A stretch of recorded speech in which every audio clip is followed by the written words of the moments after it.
नमस्कार, स्वागत है आप सभी का न्यूज जंक्शन 24 में और मैं हूं आपके साथ प्रियंका। तो जैसा कि उत्तराखंड में विधानसभा चुनाव का बिगुल बज चुका है, नामांकन की प्रक्रिया भी पूरी हो चुकी है। राज्य में बनने वाली सरकारों पर नजर डाले तो यहां एक बार भाजपा तो दूसरी बार कांग्रेस की सरकार बनती रही है। अभी तक यहाँ ऐसा कभी नहीं हुआ जब एक ही राजनीतिक दल ने दोबारा सत्ता हासिल की हो। हालांकि भाजपा सरकार इस बार इस मिथ को तोड़ने का जहाँ प्रयास कर रही है, तो कांग्रेस भी सत्ता पर काबिज होने के लिए पूरे दमखम से डटी है। अब किस दल की रणनीति कामयाब होगी, ये तो समय ही बताएगा। लेकिन उससे पहले हम चर्चा करेंगे इस वक्त की सियासी तपिश की, जिसमें नैनीताल जिले की लालकुआं विधानसभा सीट जो कि सबसे हॉट सीट बन चुकी है। इस सीट के इतिहास पर नजर डाली तो 2012 में इस सीट पर पहला और 2017 में दूसरी बार विधानसभा चुनाव हुए। 2012 में इस सीट पर पहली बार चुनाव में यहाँ 67,404 मतदाता थे और 14 प्रत्याशियों की किस्मत दांव पर लगी हुई थी। लेकिन यहाँ की जनता ने निर्दलीय हरीशचंद्र दुर्गापाल को अपना विधायक चुना। यहाँ दुर्गापाल ने 25,000 से अधिक मत पाकर भारतीय जनता पार्टी के नवीन दुमका को 8,800 से अधिक मतों से शिकस्त दी थी। दुमका को करीब 16,300 मत प्राप्त हुए थे, जबकि कांग्रेस प्रत्याशी हरेंद्र बोरा तीसरे स्थान पर रहे थे। उन्हें करीब 13,800 मत प्राप्त हुए थे। इस चुनाव में कांग्रेस की सरकार बनी थी। इसमें निर्दलीय विधायक बने हरीशचंद्र दुर्गापाल को कैबिनेट मंत्री बनने का मौका मिला। उसके बाद इस सीट पर वर्ष 2017 में दूसरा चुनाव हुआ। इस चुनाव में मतदाताओं की संख्या करीब 80,811 हो गई, जिनका विश्वास पाने के लिए 11 प्रत्याशी मैदान में डटे थे। लेकिन मतदाताओं ने इस बार भारतीय जनता पार्टी के नवीन चंद्र दुमका को अपना विधायक चुना। दुमका ने अपने पुराने राजनीतिक प्रतिद्वंदी कांग्रेस प्रत्याशी हरीशचंद्र दुर्गापाल को 27,800 मतों के बड़े अंतर से पराजित किया। तीसरे नंबर पर निर्दलीय प्रत्याशी हरेंद्र बोरा रहे, जिन्हें सिर्फ 14,709 वोट मिले थे। अच्छी बात ये रही कि इस बार सरकार भी भाजपा की ही बनी। अब बात करते हैं इस वक्त चल रहे विधानसभा चुनाव 2022 की। तो तीसरा चुनाव फेस कर रही यहाँ लालकुआं सीट सबसे हॉट सीट बन चुकी है। यहाँ से कांग्रेस के पूर्व मुख्यमंत्री हरीश रावत खुद चुनाव मैदान में हैं, तो भाजपा ने अपना मौजूदा विधायक नवीन दुमका का टिकट काटकर जिला पंचायत सदस्य मोहन बिष्ट को उतारा है। इस सीट पर सभी की नजरें इसलिए भी गड़ी हैं, क्योंकि हरीश रावत की इस सीट पर एंट्री उस अहम वक्त पर हुई जब कांग्रेस के टिकट को लेकर भूचाल आया हुआ है। इस सीट पर कांग्रेस से 3 मजबूत दावेदार थे, जिसमें पूर्व कैबिनेट मंत्री हरीशचंद्र दुर्गापाल, हरेंद्र बोरा और पूर्व ब्लॉक प्रमुख संध्या डालाकोटी हैं। कांग्रेस ने संध्या डालाकोटी को टिकट दे दिया, जिसके बाद पार्टी में एकाएक बगावत के स्वर तेज हो गए। पूर्व कैबिनेट मंत्री हरीशचंद्र दुर्गापाल और हरेंद्र बोरा ने अपने अपने समर्थकों की पंचायत बुलाकर निर्दलीय चुनाव लड़ने का ऐलान कर दिया। इधर पड़ोस की ही रामनगर विधानसभा सीट से प्रत्याशी घोषित हो चुके हरीश रावत ने फैसला बदलते हुए लालकुआं से चुनाव मैदान में उतरने का ऐलान कर दिया। हरीश रावत को उम्मीद थी कि उनके सियासी रण में आने से कांग्रेस में बगावत की आग शांत हो जाएगी, लेकिन ऐसा नहीं हुआ। यहाँ से हरीश रावत के यहाँ से चुनाव लड़ने की घोषणा से पूर्व कैबिनेट मंत्री हरीशचंद्र दुर्गापाल और हरेंद्र बोरा ने निर्दलीय चुनाव लड़ने का फैसला लिया, लेकिन अब हरदा को लड़ाने का फैसला कर लिया है दोबारा से।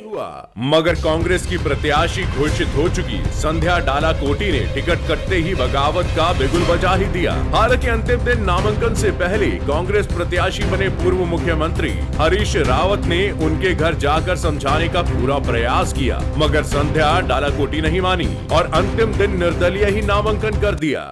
और प्रदेश में कांग्रेस के होनहार पूर्व सीएम हरीश रावत पर उनकी पार्टी के नेता की ये बगावत कितना असर डाल पाती है, ये तो 10 मार्च के बाद ही पता चलेगा। वहीं चुनाव में कांग्रेस के भीतर बगावत और उसके बाद भी जीत के प्रति आश्वस्त होने को लेकर जब कांग्रेस प्रत्याशी पूर्व सीएम और हरीश रावत और बागी प्रत्याशी संध्या डालाकोटी से बातचीत की गई, तो दोनों ने क्या कहा सुनिए। उत्साहित महसूस कर रहा हूँ। कांग्रेस कार्यकर्ता सन्नद्ध हैं और सबसे बड़ी बात यह है, इस चुनाव में जनता मानस बना चुकी है। बल्कि ये चुनाव जिसमें 14 फरवरी को वोट पड़ेंगे, उत्तराखंड की जनता बनाम भारतीय जनता पार्टी, स्थानीय जनमानस को उत्तराखंड की जनता जनार्दन है। सरकार के निकम्बेपन से ऊब गए हैं, जन विरोधी रवैये से ऊब गए हैं।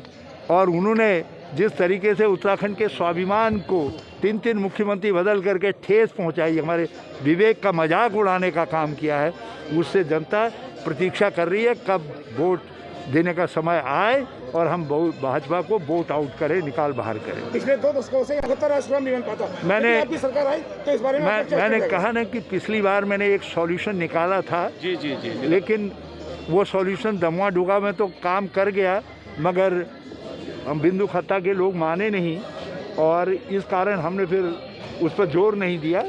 आपके बिंदु खत्ता की आज्ञा राजस्व गांव की है, हम उसको पूरा करेंगे।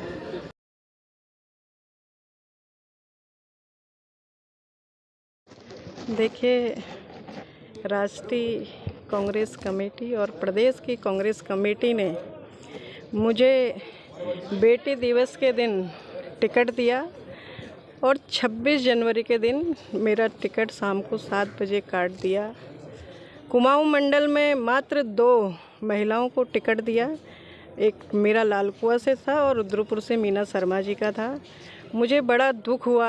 हमारी आदरणीय प्रियंका जी का नारा था बेटी बचाओ बेटी पढ़ाओ, और एक बेटी को जब मौका दिया तो 2 दिन बाद उसका टिकट काट दिया। मैं इस क्षेत्र की सम्मानित मातृशक्तियों से कहना चाहती हूँ, मैं आपकी आवाज़ हूँ, मैं आपका स्तंभ हूँ और मैं आपकी रूपरेखा तय करूँगी। मेरे साथ मातृशक्ति, युवा और बुजुर्गों का विशेष सहयोग और अपार जन समर्थन मिल रहा है और आज मैंने अपना नामांकन भी करा लिया है और इसके बाद मेरी हर बूथ में कल से तैयारी शुरू हो जाएगी। संध्या डालाकोटी मेरी बहन है, मैं मना लूँगा उनको, क्या मान जाएंगे या फिर चुनाव लड़ेंगे? वो मेरे अग्रज हैं, आदरणीय हैं। मैं सभी जितने भी हमारे सीनियर लीडर्स थे मैं उनका सम्मान करती हूँ और क्योंकि मेरे संस्कार इस तरह के हैं कि मैं किसी को भी निराश नहीं करती हूँ। जिस तरह से मैं आदरणीय पूर्व कैबिनेट मंत्री जी के निवास स्थान में गई और उनको भी इसी राष्ट्रीय पार्टी ने टिकट दे के मंत्री बनाया था और उनने मेरे आने में जिस तरह से गेट बंद किया था, मैं आहत हूँ क्योंकि मैंने 2002 से इस राष्ट्रीय पार्टी कांग्रेस के संगठन में तन मन लगा के सेवा करी थी, चाहे वो ब्लॉक की हो, चाहे प्रदेश की हो, चाहे ज़िले की है। तो आज मुझे दुख हुआ और मैंने आज ये पूरे उत्तराखंड की महिलाओं का सम्मान के साथ आज यहाँ पर आवेदन कर रखा। Thank you. बिल्कुल। तो आशा करते हैं आपको हमारा ये एपिसोड पसंद आया होगा, तो हमारे चैनल को लाइक सब्सक्राइब जरूर करें। और अब आगे हम आपको दिखाएंगे दूसरे एपिसोड में हल्द्वानी विधानसभा की रिपोर्ट। तो बने रहिए न्यूज़ जंक्शन 24 के साथ। नमस्कार।